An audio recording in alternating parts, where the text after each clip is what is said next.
एक छोटे से गांव में, जहां घने जंगलों के किनारे रातों में सन्नाटा छा जाता था, एक पुराना खंडहर था।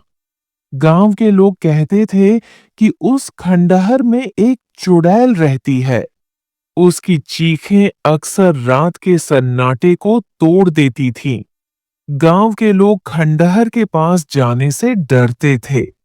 लेकिन एक दिन रामू नाम का एक युवक, जो बहुत साहसी था, उस खंडहर का रहस्य जानने का निश्चय करता है।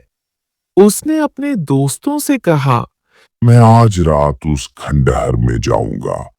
अगर मैं वापस न लौटूं तो समझ लेना कि वहां सच में कोई है। रामू रात को चुपचाप खंडहर पहुंचा। अंदर घुसते ही उसे ठंडी हवा का एहसास हुआ।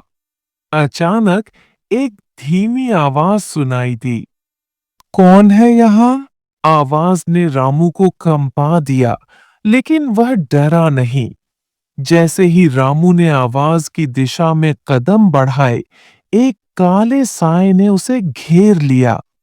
वह साया धीरे धीरे एक औरत की आकृति में बदलने लगा। वह चुड़ैल थी, जिसके लंबे बाल, लाल आंखें और डरावना चेहरा था। रामू ने हिम्मत करके पूछा। तुम कौन हो और यहाँ क्यों हो? चुड़ैल ने कहा, मैं इस खंडहर की रक्षक हूँ। सालों पहले इस गांव के लोगों ने मुझे धोखा दिया था। अब मैं किसी को यहाँ शांति से नहीं रहने देती। रामू ने उसकी बात ध्यान से सुनी और कहा, अगर तुम्हें इंसाफ चाहिए तो बताओ मैं क्या कर सकता हूँ। मैं तुम्हारी मदद करूंगा। चुड़ैल ने रामू की सच्चाई और साहस देखकर उसे छोड़ दिया और कहा, अगर तुमने मेरा विश्वास जीता तो मैं इस गांव को छोड़ दूंगी। रामू ने गांव के बुजुर्गों से चुड़ैल की कहानी सुनी और उसकी आत्मा की शांति के लिए एक पूजा रखवाई।